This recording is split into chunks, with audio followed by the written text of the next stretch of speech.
Le 22 juin dernier, les gardes-côtes américains parlaient d'une implosion catastrophique du sous-marin Titan dont la trace avait été perdue 4 jours plus tôt. Cette affaire avait suscité une immense vague d'émotions. Comme la musique accompagne ou adoucit parfois les peines, le nombre d'écoutes de la bande originale du film Titanic, My Heart Will Go On, interprétée par Céline Dion, a énormément augmenté. La chanteuse n'a pas commenté le drame, mais l'enquête se poursuit. On en sait désormais un peu plus sur ce qui se serait passé. Ce vendredi 30 juin, le directeur général de Pelagic Research Services, une entreprise spécialisée dans les opérations maritimes, édition Cassano, a donné une conférence de presse relayée par le Mirror.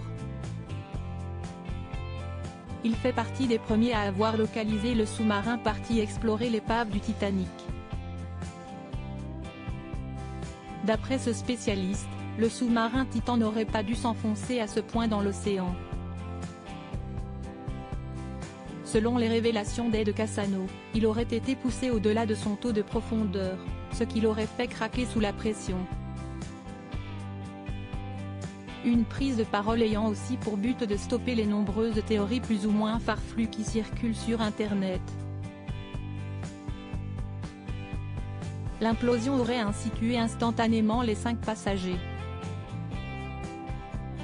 Parmi eux, il y avait l'explorateur français Paul-Henri Nargeolet.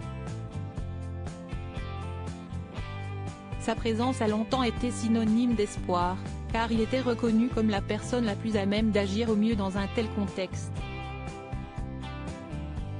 En vain. Il n'a sans doute pas eu l'opportunité de montrer ses talents d'après cet expert selon lequel la mort des passagers aurait été rapide.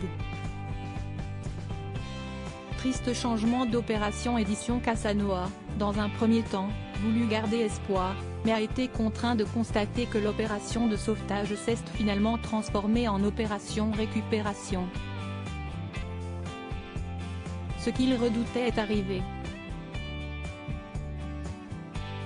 Nous aurions préféré que cet appel n'arrive jamais, mais nous devions être prêts quand il arriverait, a expliqué le directeur général de Pelagic Research Services en conférence de presse.